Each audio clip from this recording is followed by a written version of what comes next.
እንኳን አደረሰን ነበር። እናመሰግናለን። እናመሰግናለን። እኔ ወደ ጥያቄ ሲሄድ ባለፈው አንድ እህቴን ጥያቄ ጠይቂያት ነበርና እንዳጋጣሚ በእኔ ቲክቶክ እኔ በጣም የምወደው ልጅ ሙስሊም ነው፣ እኔ ደግሞ ክርስቲያን ነኝ እና እኔ ከፋሚሊ ደግሞ እንደዛ ግማሽ ፋሚሊዎቼ ሙስሊም ናቸው፣ ግማሽ ፋሚሊዎቼ ደግሞ ክርስቲያን ናቸው እና እኔ እሱን ማግባት እችላለሁ ወይ ብዬ ጠይቂያት ሁሱ ቤት ሂጂና ሁሱ በደንብ ማብራሪያ ይሰጥሻል ምንም ስላለችኝ ነበርና ከዚያም በተረፈ ደግሞ ስለ እስልምና እኔ በደንብ ማወቅ እፈልጋለሁ። እሺ ኢስላም ብሎ ማለት አምላክ ራሱ ለትውልድ ለነብያት ሁሉ የደነገገው ብቸኛ መለኮታዊ ሃይማኖት ነው። ኢስላም ያኒ ምን ትርጉሙ አሽሀዱ ለይቅርታ ኢስቲስላሙ ሊላህ ወልኢንቂያዱ ለሁ ቢጣዕ ወልኹሉስ ሚነ ሽርክ ወልበራአቱ ሚን አህሊሂ ለአንዱ ለአምላክ ለአላህ ብቻ ታዛዥ መሆን ማለት ነው። በእርሱ ላይ ቅንጣትን ሳናጋራ እርሱን በፍጹም መገዛት። ይህ ነው ቀደምት ነብያት ሁሉ ያዘዙት ይሄን ነው። ይሄን ለማስተማር ነው ወደ ትውልዳቸው የመጡት። አምላክ ራሱ እንደደነገገው ለነብያት ይነግረናል በቁርአን ላይ ምናለ شرع لكم من الدين ما وصى به نوحا والذي أوحينا إليك وما وصينا به إبراهيم وموسى وعيسى ይላል። እነሆ ይሄን እስልምናን ሃይማኖት እኔ ደነገግኩላችሁ ይላል። አምላክ ራሱ ለነብያት የደነገገው ሃይማኖት ነው። ሰው ሰራሽ አይደለም። ምድር ላይ ሰዎች የፈጠሩት አይደለም። ሰዎች እንትን ያሉት አይደለም። የመሰረተ አይደለም። አምላክ ራሱ ደንግጎት ለነብያት ያዘዘበት መለኮታዊ ሃይማኖት ነው። እነሆ ይሄን ሃይማኖት ደነገግኩላችሁ ከዚህ በፊት ለኖህ፣ ለአብርሃም፣ ለሙሴ፣ ለመሲሁ ደንግገው የነበረውን እያለ ይናገራል አላህ። እንዲሁም ነብያቶች የኖሩበት ነው። ነብያቶች ልጆቻቸውን አደራ ሙስሊሞች ሆናቸው እንጂ እንዳትሞቱ እያሉ ይናገራሉ። ወያዕቁብ ያ በንየ ኢነላህ አስጠፋ ለኩም ዲነ ፈላ ተሙቱነ ኢላ ወአንቱም ሙስሊሙን። ያዕቁብ ለልጆቹ ምን አላቸው? ልጆቼ ሆይ እነሆ አምላክ አላህ አንድ ሃይማኖትን ብቻ እስልምናን መርጦላቸዋል፣ አደራ ሙስሊሞች ሆናቸው እንጂ እንዳትሞቱ ይላቸዋል። አላህ ራሱ ሲናገር ኢነ ዲነ ዒንደላሂ ልእስላም ይላል። ከእኔ ከአላህ ዘንድ ትክክለኛው ሃይማኖት እስልምና ብቻ ነው እያለ ይናገራል። ወረዲቱ ለኩም ልእስላም ዲና ይላል። እስልምናን ሃይማኖት ብቻ ነው የወደድኩላቸው ብሎ አሳውቋል፣ ለነቢያት አዟል። ይሄን ነገር አስተላልፏል። የቀጣዩን ዓለም ጸጋ የሚያገኘው ሙስሊም የሆነ ሰው ብቻ እንደሆነ ቃል በቃል ተናግሯል። ነቢያችን ሰለላሁ ዐለይሂ ወሰለም ሲናገሩ አልጀነቱ ላ የድኹሉሃ ኢላ ነፍሱ ሙስሊም አሉ። ገነትን ሙስሊም ነፍስ እንጂ ሌላ ማንም አይገባባትም አሉ። ሙስሊም ማለት ለዚያ ለአንዱ አምላክ ብቻ ታዛዥ የሆነ ማለት ነው። እርሱን በብቸኝነት የሚገዛ በእርሱ ላይ ቅንጣትን ሳያጋራ የቅርብ መላእክቶችን ቢሆኑ እነ ገብርኤል እነ ሚካኤል እነርሱ በእርሱ መስገድን መጠየቅ መለመን አይቻልም። አንዱን አምላክ ብቻ በማንኛውም አምልኳችን አስበን መገዛትን የሚያስተምረው ብቸኛው መለኮታዊ ሃይማኖት ኢስላም። ላ መለኩን ሙቀረብ ወላ ነቢዩን ሙርሰል። የፈለገ ነቢይ ይሁን፣ የፈለገ መልአክ ይሁን፣ የፈለገ ጻድቅ፣ የፈለገ ቅዱስ ይሁን ያ አካል የሚጸድቀው ለራሱ ብቻ ነው። የእርሱ ጽድቅ ለሌላው አይጠቅምም፣ የእርሱ ኃጢአት ሌላውን አይጎዳም። ማንም ሰው መጽደቅ ቢፈልግ የአምላኩን ሕግና ስርዓት በነቢያት በኩል የወረደለትን በመፈጸም ይጸድቃል ብለን እናምናለን። ቁል ኢኒ ኡሚርቱ አን አዕቡደላህ፣ ሙሐመድ ሆይ እኔ አላህን በብቸኝነት እንድገዛ ታዝዣለሁ በላቸዋል። ለዚህ ነው ነቢያቶች ይሄን ሊያስተምሩ ነው የመጡት እና ይህ ነው እስልምና ለተቀበለ ሰው አላህ ሱብሓነሁ ወተዓላ በቀጣዩ ዓለም ገነት እንደሚያስገባው በጣም በርካታ ቦታ ላይ ቃል ገብቷል። ኢነ ለዚነ አመኑ ወዐሚሉ ሷሊሓት ለሁም ጀናቱ ነዒም ኻሊዲነ ፊሃ ወዐደላሂ ሐቀን ወሁወል ዐዚዙል ሐኪም ይላል። እነዚያ በእኔ በአላህ አምነው መልካምን የሰሩትን የገነትን ጸጋ ላስገባቸው ቃል እገባላቸዋለሁ ይላል። ወዐደላሁ ለዚነ አመኑ ወዐሚሉ ሷሊሓት ጀናት ይላል። እነዚያ አምነው መልካምን የሰሩ ከወንድም ከሴትም ገነትን ላስገባቸው ቃል ገብቼላቸዋለሁ ያለ ይናገራል። ወበሽር ለዚነ አመኑ ወዐሚሉ ሷሊሓት አነ ለሁም ጀናት ይላል። ሙሐመድ ሆይ እነዚያም በእኔ አምነው መልካምን የሰሩትን ገነትን አብስራቸው እንደሚገቡ ከወዲሁ ንገራቸው፣ አብስራቸው ገነት የእነርሱ ነች ይላል። እና ሀዛ ሁወ አልኢስላም፣ ይህ ነው ኢስላም ብሎ ማለት ወገናችን።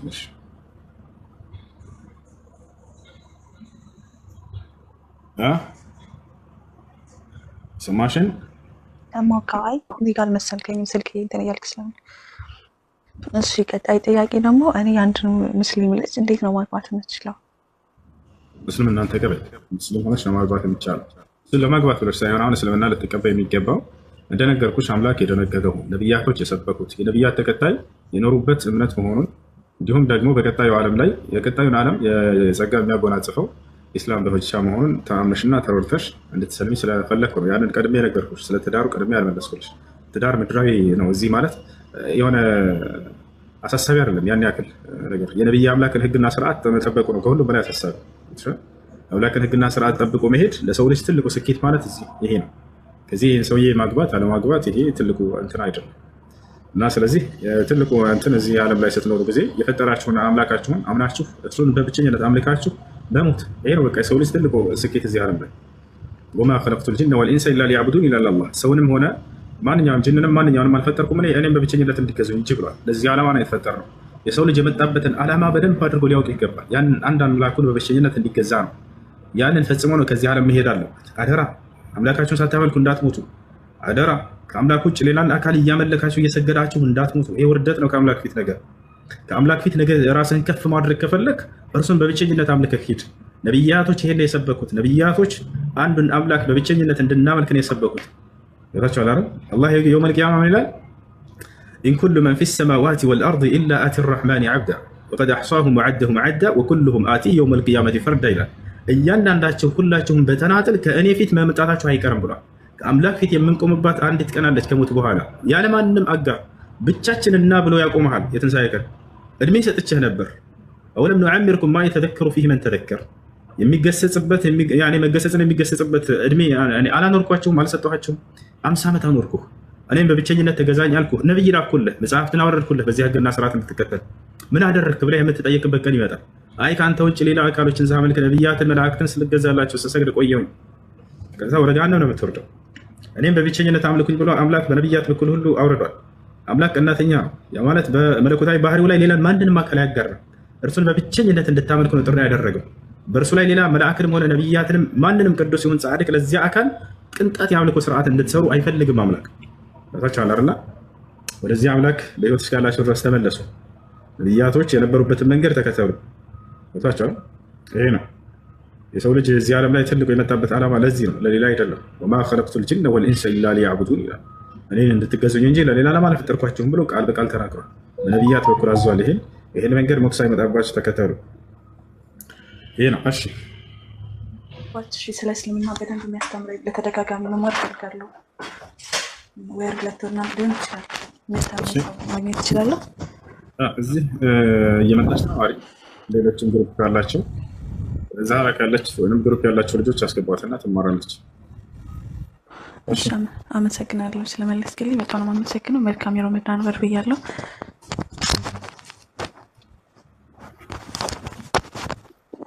ሰላም አለይኩም ብዙ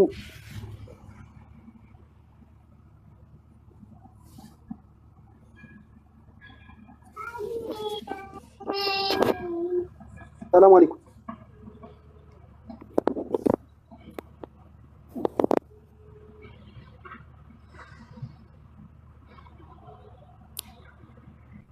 እሺ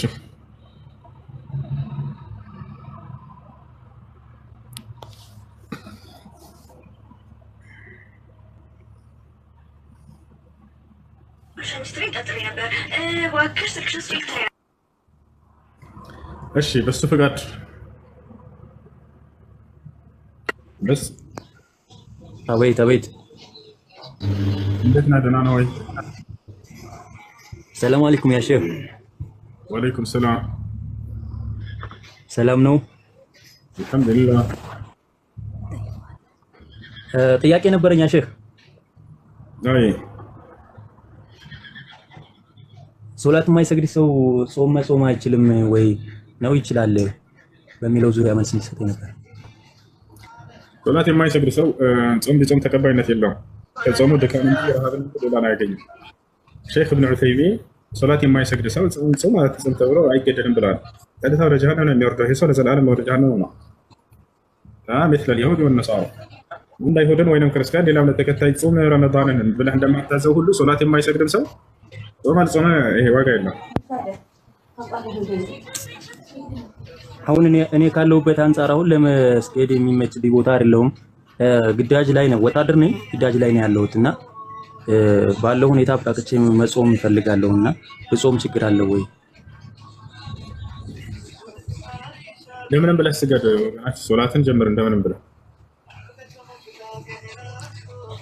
አሁን ከጀመርኩ ይቻላል ቢጀመር ረመዳንን ብቻ መስገድ እችላለሁ? እሺ ወላሂ ላዚም ወንድም ረመዳንን ብቻ መስገድ ያለ አመቱን ሙሉ መስገድ አለበት። ወደ አላህ ሱብሓነሁ ወተዓላ ሰው ሲገዛ ጊዜ የሆነ ጊዜ ላይ አይደለም። እንደምንም ብለህ አመቻችሁ። ሶላትን ካልፈቀደላችሁ እዚህ ቦታ ላይ መቀመጥ እናንተ ክህደት ነው። ሶላትን የማትሰግዱ ከሆነ አምላክን ክዳችሁ መቀመጥ ነው የያዛችሁት።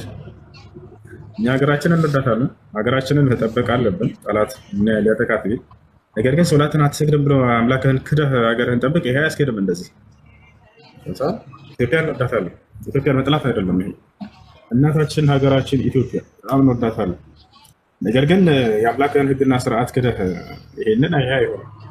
ሶላት የማይሰግድ ሰው ሙስሊም እንዳልሆነ ነብዩ ሰለላሁ ዐለይሂ ወሰለም ተናግረዋል። ቃለ ነብዩ ሰለላሁ ዐለይሂ ወሰለም አለ አህድ الذي بيننا وبينهم الصلاة فمن تركها فقد كفر ሶላትን የተወሰው በእርግጥም ክዷል ብለዋል።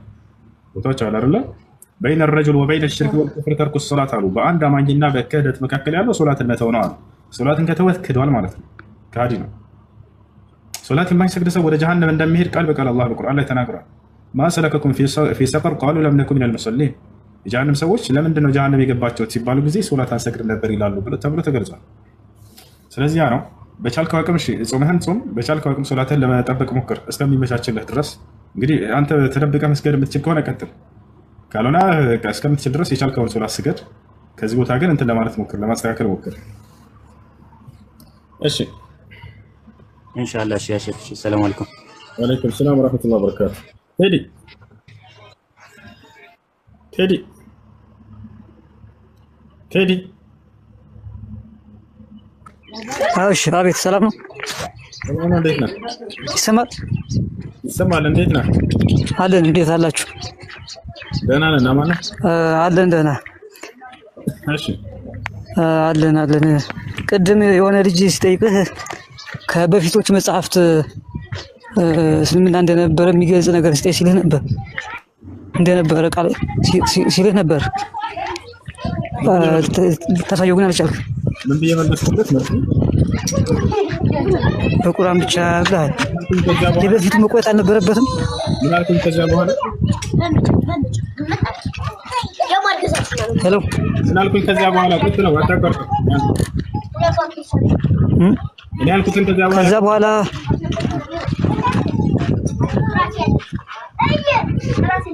በዚህኛው አታምንም ወይ? ይሄኛውን መንካት አታምንም ወይ አልክ ወይ? ከዚያ በኋላ ምን እንዳልኩ ይቀጥለው እያዳመጥኩ ነበር አይደለ? የጠየቀውን ብቻ ሳይሆን እኔ የነገርኩህ እኮ የተናገርከውን እኮ ነው የምመልስልህ።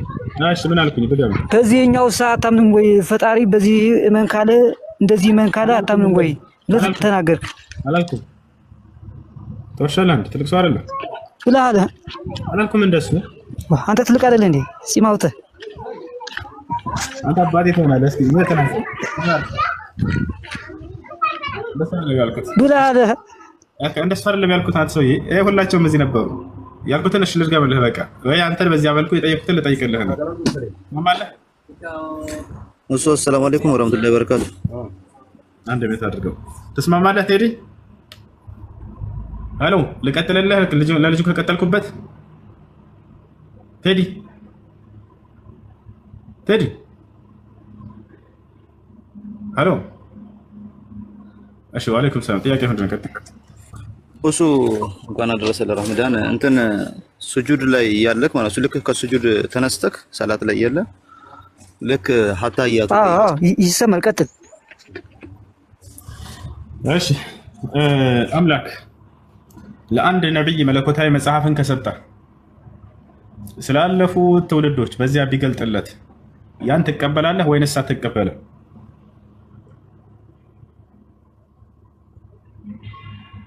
መልስ ቴዲ ቴዳ ቴድነት ቴዳለም ረሚቱን አንሳ። አንጀታችንን በላህ።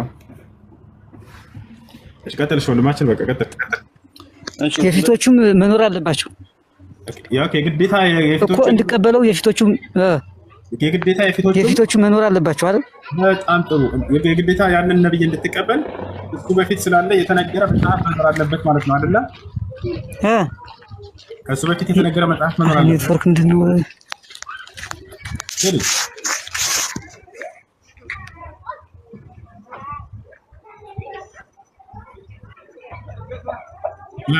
ኔትወርክን አስተካክልና ነው ጌታ ሰው ኔትወርክ አስተካክል። ኔትወርክ ይተላል። ኔትወርኩ ምንም ቀይ አላበራም፣ ሙሉ ነው። እና እሱዬ እንትን ሰላት ላይ ያለክ መጨረሻ ላይ እንትን አታህያቱ ዱዓ ላይ ያለው የሰላምታ ዱዓ ላይ ያለውና ልክ ኢማሙ ሰላም አለይኩም ሊሉ ባለ አካባቢ ላይ ንስር ባፍንጫዬ ቢመጣ ያ ሰላት መቀጠል ይችላል ወይስ እንደገና እንደ አዲስ ነው የምሰግደው የሚለውን ነው አንዱ ጥያቄ። ሁለተኛው ጥያቄ ደግሞ ከአለቃዬ በሚሰራው ዙልም ማለት ነው። ለምሳሌ ሚዛን ላይ ነው የምሰራውና እቃ መዝናለው። ጥያቄ አንድ ጥያቄ ተመልሶ ወደ ቀጣይ ትሄዳላችሁ። እሺ ሶላት እየሰገድኩኝ ነስር ቢመጣብኝ ነው። ኢብኑ ዑሰይሚን የተባሉ ታላቅ ዓሊም በዚህ ጉዳይ ላይ ተጠይቀው ፈትዋ ሰጥተዋል። እርሱም ምንድነው اذا كان يسيرا هذا مما يعفى عنه ጥቂት ከሆነ ይሄ የሚታለፍ ነው አሉ።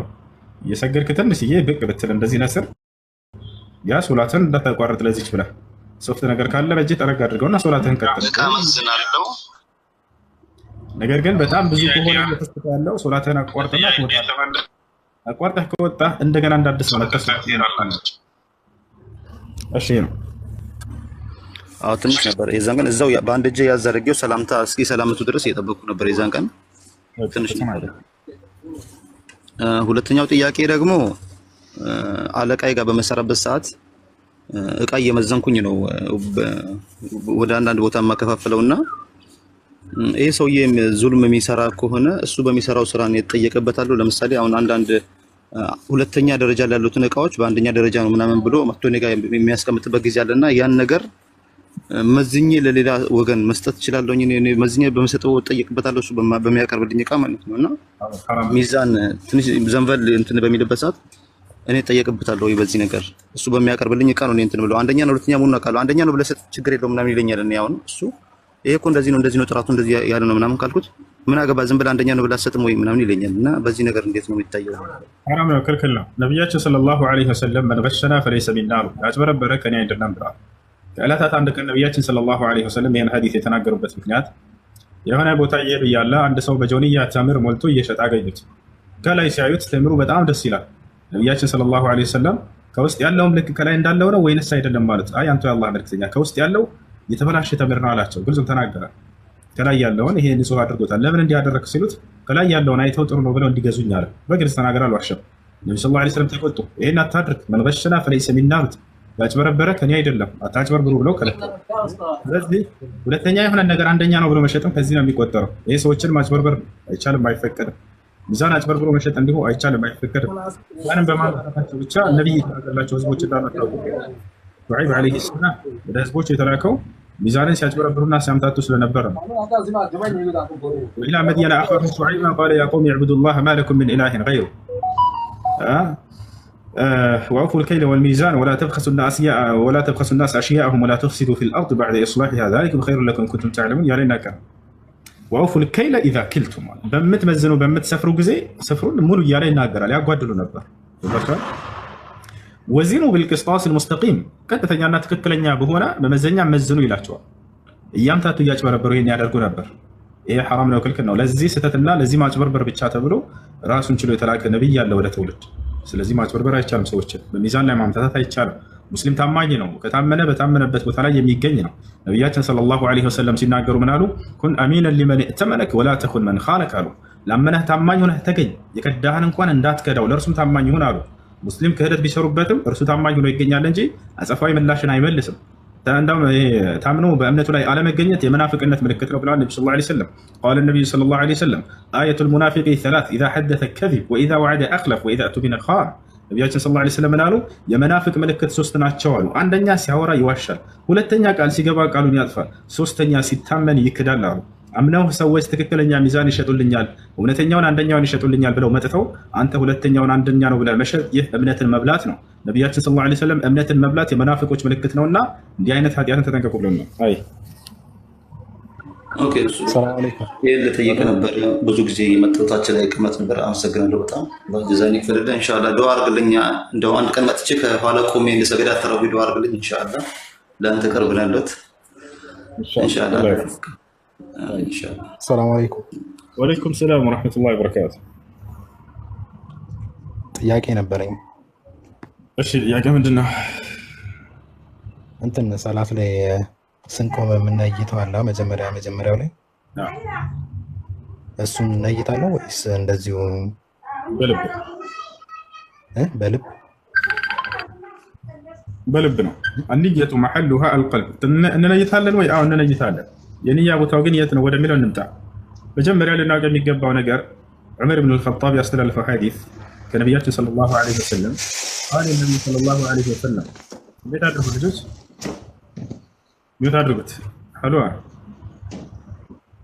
ነቢያችን ሰለላሁ ዐለይሂ ወሰለም ምን አሉ? ኢነመል አዕማሉ ቢንኒያት ወኢነማ ሊኩሊ እምሪኢን ማ ነዋ ፈመን ካነት ሂጅረቱሁ ኢለላሂ ወረሱሊሂ ፈሂጅረቱሁ ኢለላሂ ወረሱሊሂ ወመን ካነት ሂጅረቱሁ ሊዱንያ ዩሲቡሃ አው ኢምረአትን የንከሑሃ አው የተዘወጁ ቢሃ።